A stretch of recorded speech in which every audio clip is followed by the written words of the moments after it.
Next সিজনের কোচের ব্যাপারে আমরা কথা বলবো।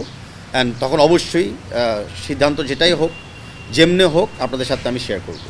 দেখেন, আমাদেরও খালি কোচের পারফরমেন্স মূল্যায়ন করলে হবে না। আমাদের কোচের পারফরমেন্স, খেলার পারফরমেন্স, টিমকে যে ধরনের রিসোর্স দেওয়া হয়েছে, সব কিছু বিবেচনা আমাদের করতে হচ্ছে। তো আমি মনে করি যে অল্প সময় আমি পেয়েছি, এখনও মূল্যায়ন করার সময়টা আসে নাই।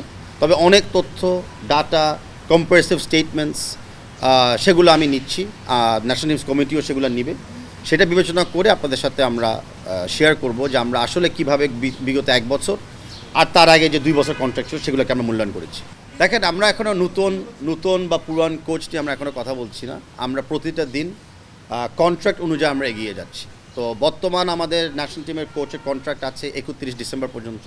তো 31 ডিসেম্বর পর্যন্তই আমরা একটা কোচকে নিয়ে কথা বলছি, সেটা হলো আমাদের কারেন্ট কন্ট্রাকচুয়ালি যে কোচ আছে। তো আমাদের অ্যাটাকিং সাইডেও আমাদের শক্তিশালী করতে হবে, খালি ডিফেন্ড করলে তো চলবে না। হামজা চৌধুরীকে আমার আরেকটা বড় আশাবাদী হলো যে এই লেভেলে বাংলাদেশি অরিজিনাল প্লেয়ারদের যাত্রা শুরু হলো, যেটা হামজা নিজেও বলেছে তার একটা বক্তব্যকে।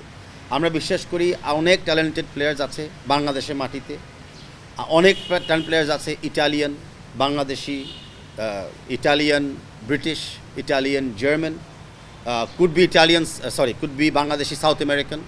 তো সেরকম স্কিলফুল, ট্যাক্টফুল প্লেয়ারদেরকে আমি বিশ্বাস করি যে হামজা চৌধুরী ইন্সপায়ার করবে বাংলাদেশের জার্সি পরে খেলার জন্য আর বাংলাদেশের পতাকা হাতে রাখার জন্য। এখানে কোনো ক্রেডিটের ব্যাপার না, এটা ধারাবাহিকের কথা। আমি আমার প্রথম বক্তব্যতে যখন প্রেসিডেন্ট নির্বাচিত হয়ে আমি বলেছিলাম, বিশেষ করে লাস্ট কমিটিকে ধন্যবাদ জানাই। ওনারা একটা কন্টিনিউয়াস প্রোগ্রামে একটা শান্তভাবে নতুন কমিটিকে হ্যান্ডওভার করে প্রসেসটা দিয়েছে। তো এই সব অসমাপ্ত কাজ যেগুলো ছিল সেগুলো প্রসেসে ছিল বলেই আমরা সমাপ্ত করতে পেরেছিলাম। সো কেউ উদ্যোগ নিবে, কেউ কমপ্লিট করবে, এরকম আমরাও এই কমিটির মাধ্যমে অনেক উদ্যোগগুলো নিব। সেটা নেক্সট কমিটি আশা করি কমপ্লিট করবে। তো এটা ধারাবাহিকতা, আর আমি মনে করি এটা ফুটবলের জন্য অত্যন্ত একটা পজিটিভ সাইন যে আমরা এখানে কোনো আগের পরের কমিটিতে ভিতরে কোনো বিবাদ সৃষ্টি করি না। আমরা কোনো রাজনীতিক আচরণ বা এন্ট্রি আমরা এখানে আসতে দিই না।